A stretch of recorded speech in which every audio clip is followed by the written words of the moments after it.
So, you want to know if Demolition Man is worth a watch today. I know that because you clicked on this video. Well, you're in luck and you've come to the right place, and I want to give a giant shout out to my buddy Ken at Mid-Level Media for hosting Stallone Month this April. So, I want to participate, and I'm going to give you my honest, no BS take on Demolition Man and let you know if it's worth a watch today. Hey guys, my name is Brandon, aka the BrandoCritic, and I want to say thank you so much for being here today. I really do appreciate it. I'm sending a ton of positive vibes your way. But could you guys do me a favor and hit that like button down below? It really helps out the YouTube algorithm. Thank you so much, guys. I really do appreciate it. So, we have Demolition Man from director Marco Brambilla, and you know him from such films as Excess Baggage, and in fact, this is actually the very first movie he ever directed. He's done a lot of different short films since then, but this is his very first movie, Demolition Man. And it stars Sylvester Stallone, Sandra Bullock, Wesley Snipes, Dennis Leary, Rob Schneider, and many others. And it opened on October 3rd, 1993, opening at number 1 at the box office, beating out such films as Cool Runnings, Malice, and The Good Son. But now, let's talk about the story. So in Demolition Man, we have John Spartan, played by Sylvester Stallone, who is a cop who often causes plenty of destruction when on duty, thus his nickname being the Demolition Man. However, in 1996, he fails to rescue hostages from the crime lord Simon Phoenix, played by Wesley Snipes, leading to both of them being cryogenically frozen. However, in 2032, society has completely changed where anything and everything that could be bad for you is outlawed. Bad words, sugar, human contact, yes, even sex is not allowed, and violence has been completely eradicated. So, this creates the perfect landscape for Simon Phoenix to wreak havoc after he escapes his parole hearing. With the current authorities unable to handle the situation, it's up to John Spartan to be thawed out and take him down. So, is Demolition Man worth a watch today? I'm gonna say yes, but it's not for the reasons why you think. Because at the core of this movie, the core of Demolition Man is just another action vehicle for Sylvester Stallone. Of course, you get those badass one-liners, those over-the-top action sequences, the big bad guy, the love interest. This is just another movie for Sylvester Stallone to be cool and for him to be that big action star. It's pretty standard stuff. However, the details and the world that this movie creates and the satire and the political and social commentary is what really makes this movie stand out, unique, fresh, and what really makes it worth a watch. Now, the core of the movie and what the movie is surrounded by, the political commentary, they do clash with one another sometimes, and I do believe that the filmmakers, when they were making this movie, they were thinking like, you know what? We need to give Stallone his version of Total Recall. A smart thinking man's action film with science fiction commentary about social, political issues. That's what they definitely tried to do, and it depends on who you are. You can think about this movie from a glass half empty standpoint and thinking about how, yes, all that Stallone action stuff really brings this movie down. Or, if you're a glass half full kind of guy like me, you look at this movie and you go, you know what? The premise really elevates this material. I'm in that camp, and that's why I enjoyed this movie, because the world that it creates is just so fully realized. So let's dive into it. Movie starts 1996, right? Los Angeles is a hellhole. And of course, I believe that, the Rodney King thing was happening in 1992. I could be wrong in that. So I'm thinking that, maybe the filmmakers were like, oh my God, all these LA riots. I wonder what's gonna happen in 4 years. So 1996, you can't even land a commercial airline in Los Angeles. It is now a crime-ridden hellhole. But after Simon Phoenix and John Spartan are cryogenically frozen, there's the big earthquake of 2010. And society, as we know it, for what the movie tells us, is completely destroyed, and a new society rises from the ashes called San Angeles. And this world is a politically correct Orwellian future where everything and anything bad for you is illegal. Alcohol, caffeine, contact sports, meat, bad language, chocolate, gasoline, uneducational toys, and anything spicy. And I just love seeing the details of this world incorporated into the story. And for me, for my money, that is the reason to watch Demolition Man. This world is just so deep and rich and fully realized. I love when a movie can really transport you into a brand new world. So let's dive into it, right? The look of this world alone is incredible. I love the designs of the buildings, the landscapes, the cars are self-driving, the designs of the cars alone are just fantastic. And of course, you have those ultra safe foam airbags because this society doesn't want anything bad to happen to you. So even the airbags are like these ultra safe airbags. And the society also wants you to be in a good mood all the time. So you have these digital therapists all around the city, and you see this guy going, I just don't feel special about myself. What's wrong with me? And of course, this machine just gives you platitudes. You bring joy feelings to all those around you. The music in this world, of course, there's no and anymore. It's all old commercial jingles. Nothing bad for you, remember? The dogs kids love to buy. And even the language used in this world is very proper. You no longer say death or he died, you say their light was extinguished. Her light was extinguished in the big one of 2010. And this brings me to my favorite running gag in the entire movie. Swearing is now outlawed in this society. So you have these like little machines throughout the entire city, and whenever someone swears, you hear a buzz and you see this little ticket come out of its printer and you hear the words, You are fined 1/2 credit for a sotto voce violation of the verbal morality statute. Thank you. that is just brilliant. However, 2 missed opportunities with that one. Number 1 is that they missed one with Simon Phoenix saying, damn, I'm possessed. Damn, I'm possessed. Wonder if I can play the accordion too. And number 2, you do not have these machines in the self-driving cars. So Sylvester Stallone and Sandra Bullock will be swearing in a car, but you don't hear a buzz. And I'm thinking, why don't they have them in the cars? They are tracking every single person with little computer chips in their hands. You might as well put them in the cars too. Another thing that's special about this world is that the police do not know how to handle any opposition whatsoever. They are so accustomed to everything just being good and safe all the time that whenever something bad happens, it's exciting and we don't really know what to do with it. There was a defacement of public buildings, walls smudged with scandalous graffiti. Really? Brutal.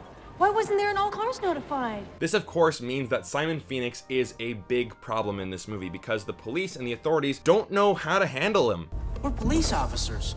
We're not trained to handle this kind of violence. But they go the extra mile in this movie. Simon Phoenix is so different to them that they are so unaccustomed to his behavior. Excuse me, museum patron. Can I? So this world is completely fully realized. But why would you want to have a world that's so fully realized in a simple action movie like this? Well, the simple answer is that you want to juxtapose Sylvester Stallone's Demolition Man with this really clean and sterile society so that the big action scenes are even bigger. But there is a bit of a more complex answer, and let's go into the deeper story in this movie. So the deeper story is that Dr. Raymond Cocteau has created this world. Everyone is safe, but not free. A man named Edgar Friendly leads a resistance group who all live underground and are starving. And of course, Cocteau labels them in propaganda as terrorists, and they call them scraps and use terms like left the comfort of our society. So Cocteau's plan is to program Simon Phoenix's mind to hunt Edgar down and kill him. However, Cocteau has also programmed Phoenix to not be able to kill him, to always keep him under control. So this storyline is definitely connected more to the premise rather than the Sylvester Stallone action stuff, and it brings up questions like the difference between safety and security versus total control, and what the downfalls are of outlawing absolutely everything that's bad for you, and being politically correct all the time, and making sure that everyone agrees with the one way of life and exiling anybody else who disagrees with the one way of life, or for thinking for themselves or having a different opinion. And I'll be honest guys, I really do hate when people say this movie's more relevant now than it was back then, because it just seems like an empty platitude to say, but you know, this movie definitely is relevant today. But what's brilliant about this premise is that Cocteau wanted to create this perfect society, that he was too naive that someone could even outsmart his own grasp of control. And you know what? That is secretly fantastic. And this is where the film falls apart.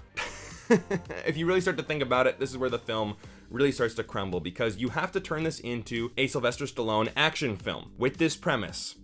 How do you do that? How do you merge the two of them together? Well, I know there's a pilot who was around back then with Simon Phoenix and John Spartan, who happens to be a part of this new society, who recognizes Simon Phoenix when he starts to wreak all this havoc, and he suggests bringing back John Spartan because he was the man who brought him in the first place. You need a guy who was just a cameo in the beginning to recognize them and have this idea of bringing them back. So, with that being said, and for that to work, now this new future only happens 36 years into the future, and we do not see the society take hold of any other city outside of Los Angeles.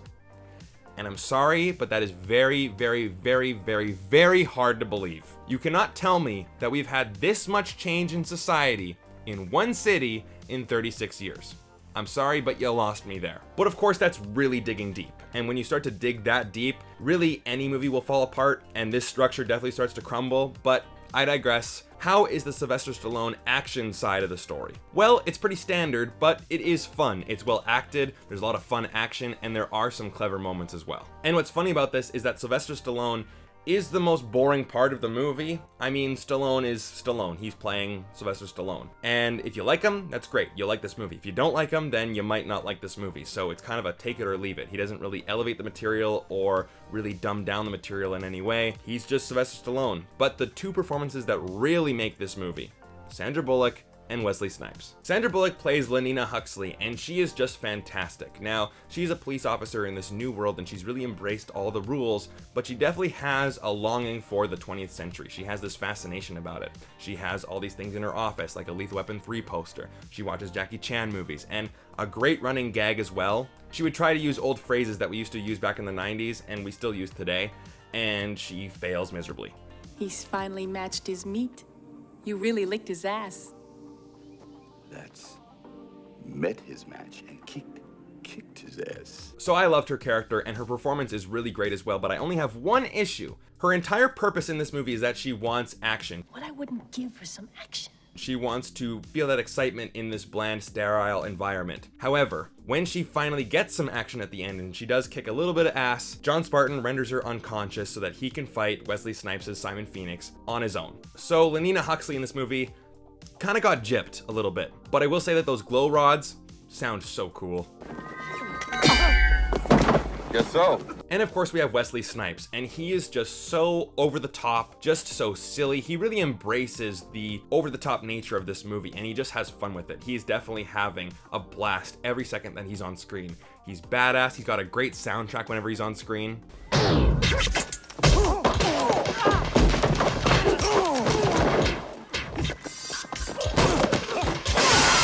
He's always spewing one-liners. He's racist as well. Of 2010. And he's also intimidating. He's not just some joking guy who doesn't really feel like a real threat. This guy is intimidating. It's probably just the eyes. But Wesley Snipes is just a blast in this movie. And the action schlock, while not great, it is a lot of fun. The opening in 1996, the fight at the museum, the shootout underground, the car chase, and the final fight in the freezing lab. It is just pure adrenaline, popcorn in your face, fun action schlock. So all that stuff is fine and dandy, but there are some other things as well that just, for me personally, make this film even more charming. Number one, when Stallone says Phoenix, he sounds like he's saying penis, especially here. Penis! I know you hear it. I know you hear it. Number two, Dennis Leary talks really, really, really fast. I want to smoke a Cuban cigar the size of Cincinnati in a non-smoking section. I've seen the future. You know what it is? It's a 47-year-old virgin sitting around in his beige pajamas, drinking a banana broccoli shake, singing I'm an Oscar Mayer wiener. I don't know why, but I've always found that really enjoyable. Number three, the 3 seashells. I can't really tell if this is genuinely brilliant or just really dumb. There's no toilet paper in the future. The way that they wipe their ass is with 3 seashells. And I love just hearing all of the fan theories about it. And it does lead to a pretty funny gag where Sylvester Stallone goes to one of those swearing things and he gets all the tickets to use his toilet paper.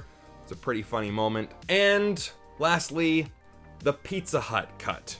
I would like you to accompany me to Pizza Hut. So I know what you guys are thinking. Wait a minute, Pizza Hut? Pizza Hut? No. This is Taco Bell. Everyone knows that Demolition Man has that giant product placement with Taco Bell. Well, you're right. However, only in America. Apparently for the international cut, especially in the UK, apparently Taco Bell wasn't around then, so we had to change it to Pizza Hut. Who wants to take me to dinner at Pizza Hut? The Lord knows I wouldn't mind a pizza. And me being in Canada, I'm considered an international market. So up here in Canada, we got the Pizza Hut cut. And the ADR is just terrible. Is dinner and dancing at Pizza Hut? I mean, hey, I like a big fat piece of pizza, but come on. You do not realize that Pizza Hut was the only restaurant to survive the franchise wars. Now all restaurants are Pizza Hut. Like, wow, is it just awful. And of course you see whenever there's a Taco Bell logo, they try to slap Pizza Hut onto it. And now sometimes it looks pretty good, and other times it just looks awful. And sometimes they actually forget to put Pizza Hut, and you can actually see the Taco Bell logo, and they still eat tacos. They're not eating pizza. And also, did you notice in Pizza Hut or Taco Bell, whatever movie that you watched, you notice that they're singing Jolly Green Giant? Valley of the Jolly Green Giant. It's the details that make this movie work, guys. So overall, this movie does feel like 2 big movies mashed together, but I feel like it's unique, it's fresh, it's charming, it's fun. I'm giving Demolition Man a 4 out of 5. I'm a glass half full kind of guy, so I definitely see this as a standard action film with a really awesome world and premise. And I would love to own this on 4K. So now you know my thoughts on Demolition Man. What are yours? Leave them down in the comment section down below. And thank you so much for sticking with me to the end of the video. I really do appreciate it. Thank you guys so much. If you want to watch more videos just like this one, then definitely hit that subscribe button. And shout out to Ken from Mid-Level Media for hosting this Stallone month. It gave me an opportunity to watch Demolition Man, and I'm definitely grateful for that. So thank you so much. I'll put his link in the description box below. Also, come visit me on my Patreon page for exclusive early content, live streams and watch-alongs, and I give you guys movies every single month in giveaways. So thank you so much to all my supporters right here. Join the exclusive community. We have a great time. And please be sure to check out my partners at Movie Scene Canada as well. Their link will be down below in the description. You can find me on Instagram, Letterboxd, TikTok, and Twitter at BrandoCritic. And again, guys, thank you so much for watching. I'll see you guys in the next video. Take care.